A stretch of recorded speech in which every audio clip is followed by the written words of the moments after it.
Olá, boa tarde, tudo bem? Vamos começar o nosso 13º estudo sobre o Evangelho de João. Eu quero lembrar, se você ainda não conseguiu ouvir e ver todos os estudos que nós fizemos até agora, que eles estão à sua disposição. E você pode iniciar desde o primeiro estudo até agora, que vamos iniciar no nosso 13º. A qualquer momento você pode acessar o YouTube e verificar sobre aquilo que você mais gostaria de ver e aprender. Nós terminamos o nosso estudo anterior quando nós estamos vendo a controvérsia entre Jesus e os judeus. Vamos ler hoje, começar hoje, de João capítulo 7, dos versículos 17. Vamos verificar como é que continua esse diálogo com os judeus, essa controvérsia com os judeus. O versículo 17 diz: se alguém quiser fazer a vontade dele, conhecerá a respeito da doutrina, se ela é de Deus ou se falo por mim mesmo. Conhecerá. A verdadeira percepção da natureza do ensino divino de Cristo é assegurada àqueles que diligentemente anseiam em fazer a vontade de Deus, de acordo com o que nós lemos em Salmos, capítulo 25, versículo 14, que diz: a intimidade do Senhor é para os que o temem, aos quais ele dará a conhecer a sua aliança. Vamos ver agora o versículo 18, João capítulo 7, versículo 18. Quem fala por si mesmo está procurando a sua própria glória, mas o que procura a glória de quem o enviou, esse é verdadeiro, e nele não há injustiça. Destacamos a expressão de Jesus, por si mesmo. Aí um contraste estabelecido entre os mensageiros por si mesmo e Jesus, cujo princípio orientador é ser leal à sua missão, conforme você pode ler em João capítulo 12, versículo 49, que afirma: porque eu não tenho falado de mim mesmo, mas o Pai que me enviou, esse mesmo me tem prescrito o que dizer e o que anunciar. Ainda no versículo 18, se nós verificarmos João capítulo 1, versículos 14 e 17, são passagens onde Cristo e a sua mensagem são identificadas com a sua verdade. Isso também é dito a respeito do Pai, conforme nós lemos em João capítulo 8, versículo 28, onde diz: disse-lhe, pois, Jesus: quando levantardes o Filho do Homem, então saberei que eu sou, e que nada faço por mim mesmo, mas faço como o Pai me enviou. Aqui, Jesus aplica a si mesmo a linguagem de Atos, ou melhor, do Antigo Testamento, que trata de Yahvé. Você pode confirmar essa leitura em Êxodo capítulo 3, versículo 14. É uma identificação que torna clara em João capítulo 8, versículo 58, que registra: respondeu-lhe Jesus: em verdade eu vos digo que antes que Abraão existisse, eu sou. Também temos passagens a respeito do Espírito Santo. Em João capítulo 14, versículo 16 e 17, que diz: eu rogarei ao Pai, e ele vos dará outro Consolador, a fim de que esteja sempre convosco. O Espírito da verdade, que o mundo não pode receber, porque não vê, nem o conhece. Vós o conheceis, porque ele habita convosco e estará em vós. Tanto o Pai como o Filho são ativos em enviar o Espírito Santo.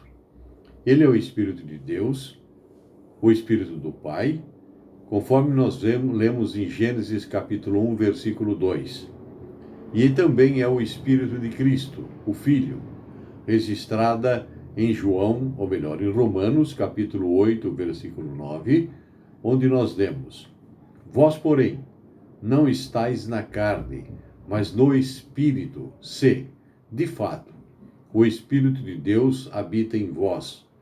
E se alguém não tem o Espírito de Cristo, esse tal não é dele. Vamos ver agora, continuando, o nosso estudo com o versículo 19 a 21. Estamos lendo João, capítulo 7, versículo 19 a 21. Se você puder, acompanhe na sua Bíblia. Versículo 19. Não vos deu Moisés a lei? Contudo, ninguém dentre vós a observa. Por que procurais matar-me? Respondeu a multidão: Tens demônio? Quem é que procura matar-te? Replicou-lhe Jesus: Um só feito realizei, e todos vós admirais. Aparece aí nesse versículo que Jesus fala, Moisés e a lei. A bênção de ter recebido a lei como revelação da vontade de Deus é destacada pelo salmista Davi, no livro de Salmos 103, versículo 7, que tacitamente diz: Manifestou os seus caminhos a Moisés e os seus feitos aos filhos de Israel. Esta mesma lei torna-se uma ruína através da desobediência, de acordo com o que nós podemos ver em Romanos capítulo 7, versículo 11, onde lemos: Porque o pecado, prevalecendo-se do mandamento, isto é, lei, pelo mesmo mandamento, me enganou e me matou. No versículo 20, há uma acusação contra Jesus. Tens demônio. Vamos observar o que significa essa acusação. Belzebu é uma transliteração de um nome hebraico ou aramaico que designa o príncipe dos demônios. O nome significa, provavelmente, Senhor dos céus e aparece no Antigo Testamento na forma intencionalmente distorcida de Baal Zebub, ou Senhor das moscas, como nome para o deus de Ecrom, conforme você pode confirmar lendo segunda carta, ou melhor, segundo livro de Reis, capítulo 1, versículo 2. Jesus responde a essa acusação de acordo com o registrado em Mateus, capítulo 10, versículo 25, onde ele diz: Basta ao discípulo ser como seu mestre, e ao servo como seu senhor. Se chamaram Belzebu ao dono da casa, quanto mais aos seus domésticos. No versículo 21 que nós lemos, ainda podemos destacar a expressão um só fato realizei. Jesus refere-se aí a um feito que ele realizou em sua região, Galileia, a cura de um paralítico que já estudamos em João capítulo 5, dos versículos 1 a 15. Se você quiser, novamente pode fazer uma releitura desse texto. Vamos ler agora o versículo 22 a 24.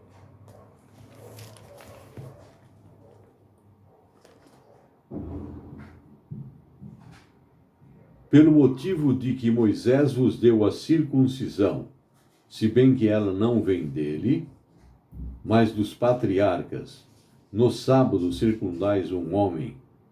E se o homem pode ser circuncidado no dia de sábado, para que a lei de Moisés não seja violada, por que vos indignais contra mim, pelo fato de eu ter curado num sábado, ao todo um homem?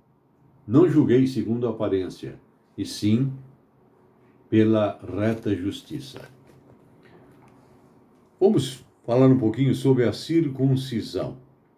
A circuncisão foi preceituada na lei de Moisés, conforme nós verificamos no livro de Levíticos, capítulo 12, versículo 3.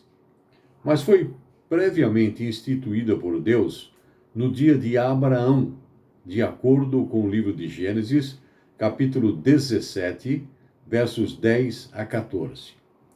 A regulamentação de que ela tinha de ser realizada no 8º dia era comumente considerada como tendo precedência à lei do descanso, isto é, no sábado. No versículo 23, aparece ainda uma expressão curado. Curado no sábado ao todo. Jesus chama a atenção para uma inconsistência dos seus acusadores. Havia um número de atividades permitidas no sábado, inclusive a circuncisão. Ele compara essas atividades com a obra da cura. Vamos ver agora dos versículos 25 a 29. João, capítulo 7, versículos 25 a 29, quando os guardas mandados para prender Jesus. E o que aconteceu? Diziam alguns de Jerusalém: não é este aquele a quem procuram matar?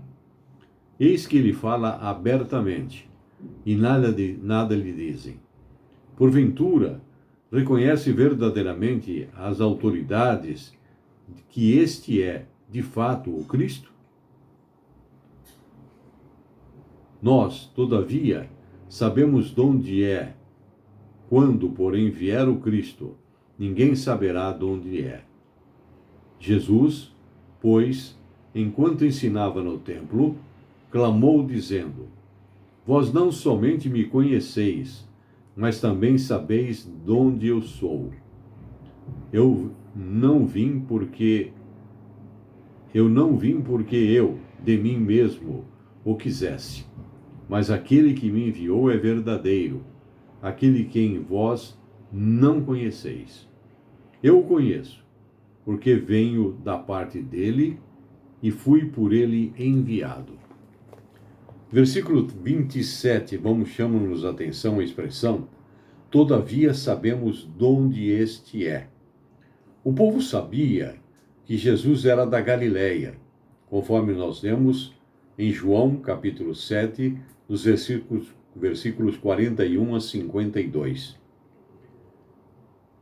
E isto parecia ir contra o ponto de vista prevalecente de que o Messias viria de Belém, de acordo com o versículo 42, ou que a sua origem seria desconhecida.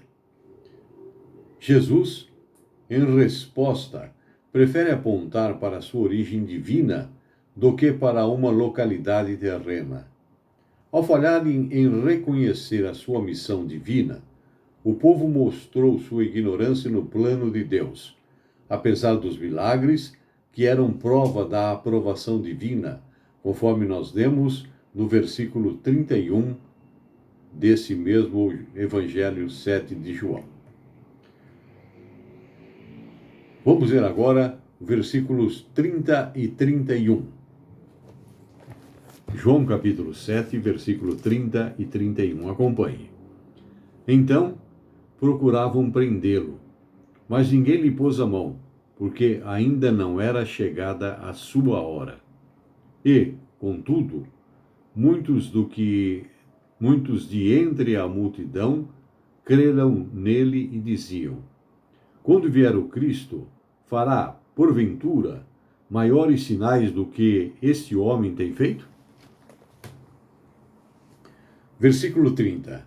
Então procuravam prendê-lo. Os complôs contra a vida de Cristo não podiam ser bem-sucedidos, enquanto o tempo de Deus não chegasse. Versículo 34. Aparece a expressão: haveis de procurar-me e não achareis. Isto não está em contradição com Mateus capítulo 7, versículo 7, que diz: pedi e dar-se-vos-á, buscai e achareis, batei e abrir-se-vos-á. Ali Jesus está falando a respeito de uma sede de conhecer a Deus, conforme o versículo 37, que só o Espírito Santo cria em alguém. Mas aqui está se referindo a um esforço por encontrá-lo geograficamente. Um esforço que seria fútil, uma vez que ele estará no céu e não na terra. Leiamos agora os versículos 35 e 36. João 7, versículos 35 e 36. Versículo 35. Disseram, pois, os judeus uns aos outros: para onde irá este que não o possamos achar? Irá porventura para a dispersão entre os gregos, com o fim de os ensinar? Que significa, de fato, o que ele diz: a vez de procurar-me e não achareis, também onde eu estou, vós não podeis ir? Versículo 35 destaca a expressão dos judeus: para onde irá este que não o possamos achar? Os judeus estavam perplexos quanto à origem de Cristo e, por isso, não podiam entender o seu destino, que era o céu. Eles o entendiam em sentido meramente geográfico, e não lhes agradava o pensamento de que ele exercia o seu ministério entre os gregos pagãos, que eles desprezavam. Paulo fala da dispersão, se você quiser se aprofundar nesse assunto, lendo Tiago, capítulo 1, versículo 1. Vamos ver agora versículo 37 e 38. No último dia, Jesus falando agora sobre a fonte da água viva. No último dia da festa, levantou-se Jesus e exclamou: se alguém tem sede, venha a mim e beba. Quem crer em mim, como diz a Escritura, do seu interior fluirão rios de água viva. No clima da festa dos tabernáculos, Jesus repetiu dramaticamente a mensagem que pregara a mulher samaritana, aquela que nós já lemos anteriormente e estudamos, citada em João capítulo 4, dos versículos 10 a 14, tornando claro que ir a ele significava crer nele. No versículo 38, nós podemos destacar uma afirmação, como diz a Escritura. O que se segue não é uma exata citação do Antigo Testamento, que vinculam a água com o dom do Espírito nos últimos tempos, como, por exemplo, Isaías capítulo 43, ou melhor, 44, versículo 3, que diz: porque derramarei água sobre o sedento e torrentes, sobre a terra seca. Derramarei o meu espírito sobre a tua posteridade, e a minha bênção sobre os seus descendentes. João 7, versículo 38, fala ainda das bênçãos da presente era messiânica, como em Isaías capítulo 12, versículo 3, onde nós podemos ler: vós, com alegria, tirareis água das fontes da salvação. A salvação do Senhor sempre traz alegria, conforme o próprio Isaías, no seu capítulo 35, versículo 10, quando o Senhor remove as causas da tristeza e da ansiedade humana. Leiamos agora o versículo 39. Estamos lendo Evangelho de João, capítulo 7, versículo 39. Isto disse ele com respeito ao Espírito que haviam de receber os que nele crescem, pois o Espírito até aquele momento não fora dado, porque Jesus não havia sido ainda glorificado. Versículo 39, que nós acabamos de ler, fala-nos a respeito do Espírito até aquele momento não fora dado. Jesus está se referindo à bênção do Pentecostes, Naturalmente, o Espírito Santo estava presente no período do Antigo Testamento, mas no Pentecostes ele entrou mais intimamente no relacionamento com os crentes, conforme João, capítulo 14, versículo 17. Este é o dom do Messias ao seu povo. Ele batiza com o Espírito em Mateus, capítulo 3, versículo 11. Mas esta bênção, em sua plena medida e glória, de esperar a ascensão de Cristo, que derramará o Espírito do céu sobre o seu povo, como afirma João capítulo 16, versículo 7, dizendo: Mas eu vos digo a verdade, convém-vos que eu vá. Se eu não for, o Consolador não virá para vós outros. Vamos ver agora o versículo 40. Então, os que dentre o povo tinham ouvido essas palavras, diziam: Este verdadeiramente é profeta. Uma referência a Deuteronômio, essa expressão profeta, a Deuteronômio capítulo 18, versículo 15, que diz: O Senhor, teu Deus, te suscitará um profeta no meio de ti, de teus irmãos, semelhante a mim, a ele ouvirás. É interessante observar o testemunho dos que estavam fora do grupo dos discípulos, que não cegados pelo preconceito. Eles entenderam que Jesus podia ser o profeta prometido por Moisés. Sabiam que seus milagres eram dignos do Messias que esperavam, conforme nós podemos verificar lendo João capítulo 7, versículo 31. Alguns o chamavam de Cristo, no versículo 41, e testificaram que nenhum homem jamais falou como ele, no versículo 46. Vamos ver agora João capítulo 7, do versículo 41 a 44. 7, 41 a 44, para encerrarmos esse espaço. Versículo 41. Outros diziam: Ele é o Cristo. Outros, porém, perguntavam: Porventura, o Cristo virá da Galileia?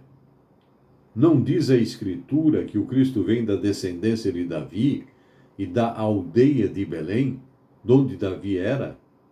Assim, houve uma dissensão entre o povo por causa dele. Alguns dentre eles queriam prendê-lo, mas ninguém lhes pôs a mão. Nesses versículos, a disputa sobre a identidade de Jesus continua a questionar a sua origem, conforme nós estudamos nos versículos 25 a 36 desse capítulo 7. O questionamento do povo continua preso dentro dos limites deste mundo, conforme você pode ler em João capítulo 3, versículo 1, de 1 a 15, e 4, de 1 a 26. Nos versículos 45 a 53, nós vamos ler para observar mais alguma coisa a respeito desse assunto. 45 a 53. Assim encerramos o capítulo 7. Voltaram, pois, os guardas à presença dos principais sacerdotes e fariseus, e esses lhes perguntavam: Por que não o trouxestes? Responderam eles: Jamais alguém falou como este homem. Replicaram-lhe, pois, os fariseus: Será que também vós fostes enganados? Porventura, creu nele algum dentre as autoridades ou algum dos fariseus? Quando esta plebe, que nada sabe da lei, é maldita. Nicodemos, um deles, que já antes estivera ter com Jesus, perguntou-lhes: Acaso a nossa lei julga um homem sem primeiro ouvi-lo e saber o que ele fez? Responderam eles: Dar-se-á o caso de que também tu és da Galileia? Examine e verás que da Galileia não se levanta profeta. E cada um foi para a sua casa. O forte preconceito dos principais sacerdotes e fariseus se torna claro ao condenarem os guardas do templo, que nós lemos agora há pouco, nos versículos 47 e 48. E a multidão também, no versículo 49. E mesmo Nicodemos, que era um deles, no versículo 52. A Galileia era desprezada pelo Sinédrio, como uma região de raças mistas, onde a lei não era zelosamente observada, o que contrariava completamente a filosofia farisaica. Vamos encerrar por aqui nosso estudo hoje. Voltaremos, se Deus permitir, a semana que vem. Mais uma vez, eu conclamo a você a se gastar alguns minutos por dia e procurar ler esses versículos que nós indicamos e que não foram lidos na Bíblia. Não se esqueça, ler a Bíblia diariamente deve ser uma constante na sua vida para o seu crescimento e alimento espiritual. Fique com Deus. Boa semana. Deus abençoe a você e a sua família. Até mais.